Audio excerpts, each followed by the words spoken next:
1 Coríntios 5. A impureza da igreja de Corinto, repreensões e exortações.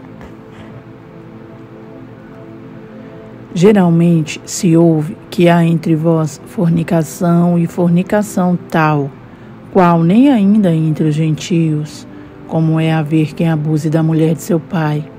Estais inchados, e nem ao menos vos entristecestes, por não ter sido dentre vós tirado quem cometeu tal ação. Eu, na verdade, ainda que ausente no corpo, mas presente no espírito, já determinei, como se estivesse presente, que o que tal ato praticou em nome de nosso Senhor Jesus Cristo, juntos vós e o meu espírito pelo poder de nosso Senhor Jesus Cristo, seja entregue a Satanás para a destruição da carne, para que o espírito seja salvo no dia do Senhor Jesus. Não é boa a vossa jactância? Não sabeis que um pouco de fermento faz levedar toda a massa? Alimpai-vos, pois, do fermento velho, para que sejais uma nova massa, assim como estáis sem fermento, porque Cristo, nossa Páscoa, foi sacrificado por nós. Pelo que façamos festa não com o fermento velho, nem com o fermento da maldade e da malícia, mas com os asmos da sinceridade e da verdade. Já por carta vos tenho escrito que não vos associeis com os que se prostituem. E isso não quer dizer absolutamente com os devassos deste mundo, ou com os avarentos, ou com os roubadores, ou com os idólatras, porque então vos seria necessário sair do mundo. Mas agora escrevi que não vos associeis com aquele que, dizendo-se irmão, for devasso, ou avarento, ou idólatra, ou maldizente, ou beberrão, ou roubador, com o tal nem ainda comais. Porque que tenho eu em julgar também os que estão de fora? Não julgais vós os que estão dentro, mas Deus julga os que estão de fora. Tirai, pois, dentre vós a esse iníquo. 1 Coríntios 6. Paulo censura o litígio entre os irmãos. Ousa algum de vós, tendo algum negócio contra outro, ir a juízo perante os injustos e não perante os santos? Não sabeis vós que os santos hão de julgar o mundo? Ora, se o mundo deve ser julgado por vós, sois porventura indignos de julgar as coisas mínimas? Não sabeis vós que havemos de julgar os anjos? Quanto mais as coisas pertencentes a esta vida?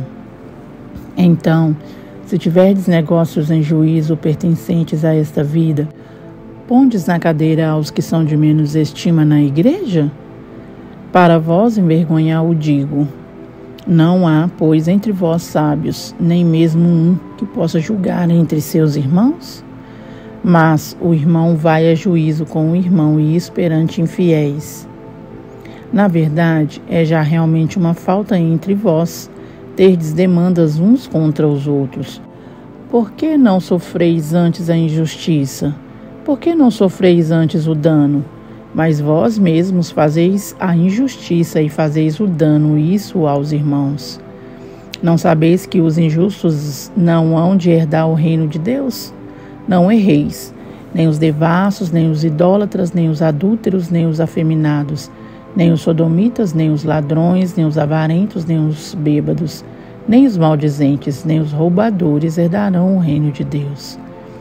E é o que alguns têm sido, mas haveis sido levados para haveis sido santificados, mas haveis sido justificados em nome do Senhor Jesus e pelo Espírito do nosso Deus. Os nossos corpos são membros de Cristo. Todas as coisas me são lícitas, mas nem todas as coisas convêm.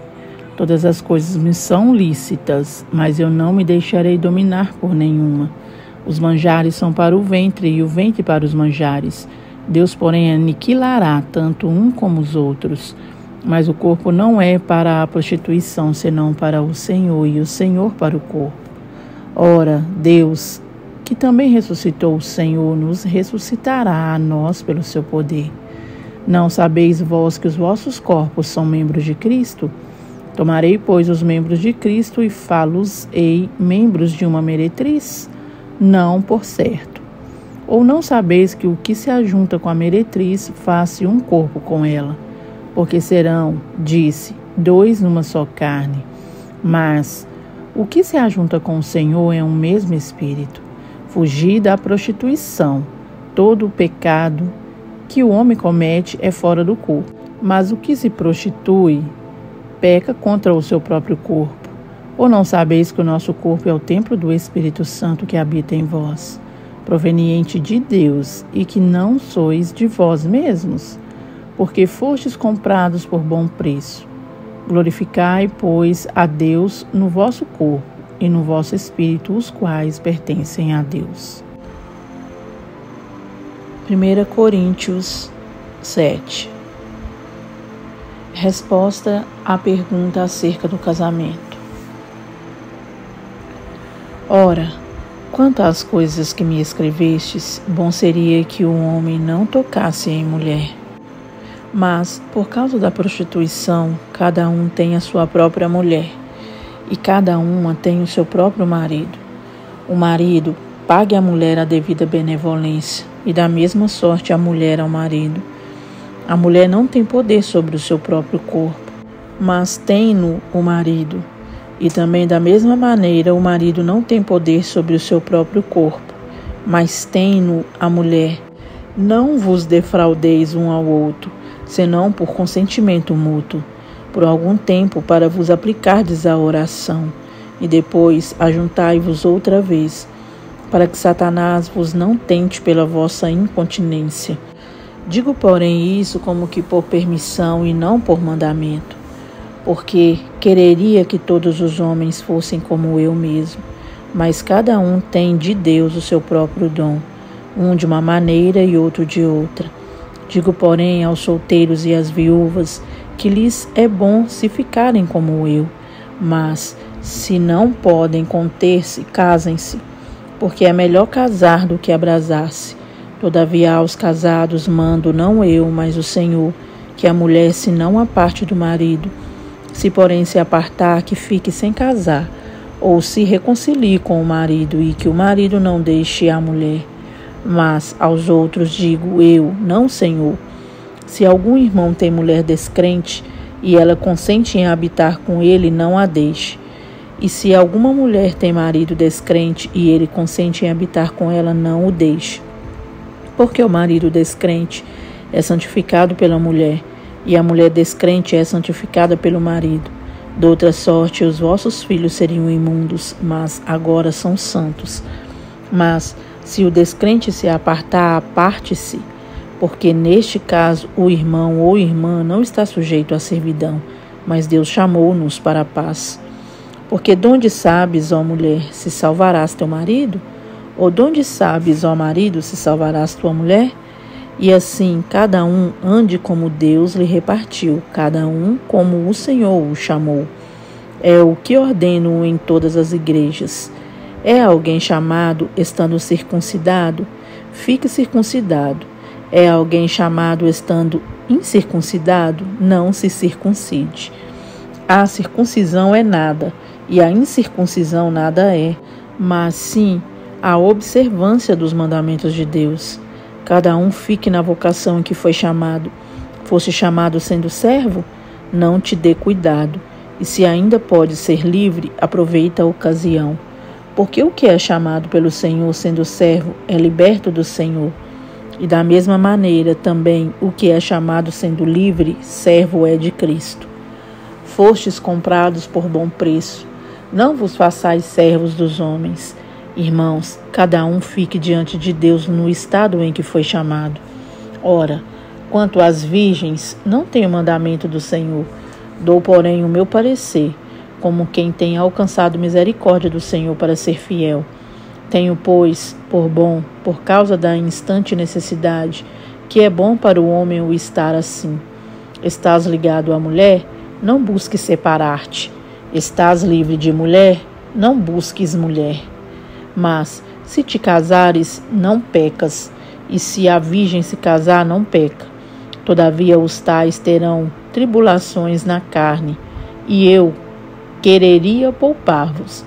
Isto, porém, vos digo, irmãos, que o tempo se abrevia.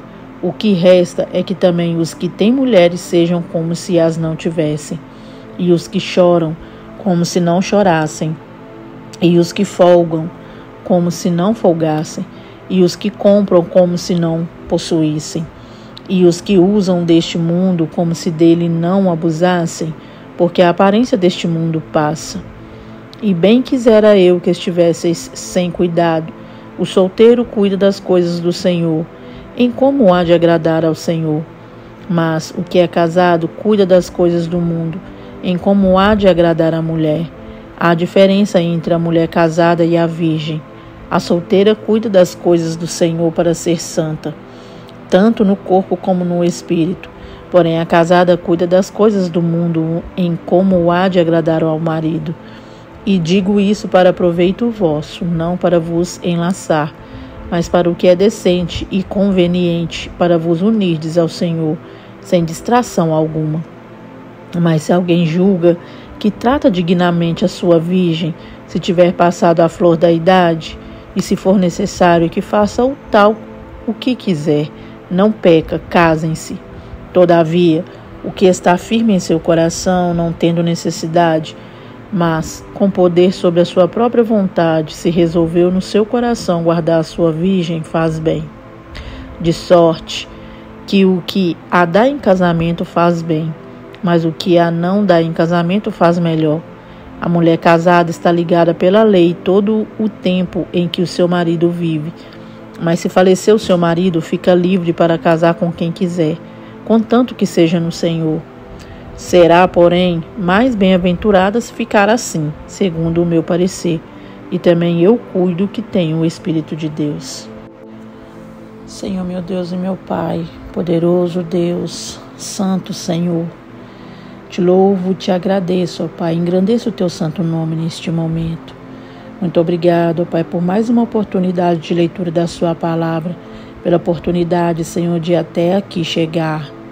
Deus, peço ao Senhor, ó Pai, no nome do Senhor Jesus Cristo, que continue nos fortalecendo, nos ajudando, ó Pai, a permanecermos firmes, não somente na leitura da sua palavra, mas na vida de intimidade contigo, ó Pai, pois ansiamos, ó Deus, eu anseio em estar sempre diante da sua presença, buscando a tua face e me relacionando com o Senhor. É o que eu te peço neste momento e te agradeço em nome do Pai, do Filho e do Espírito Santo de Deus. Amém.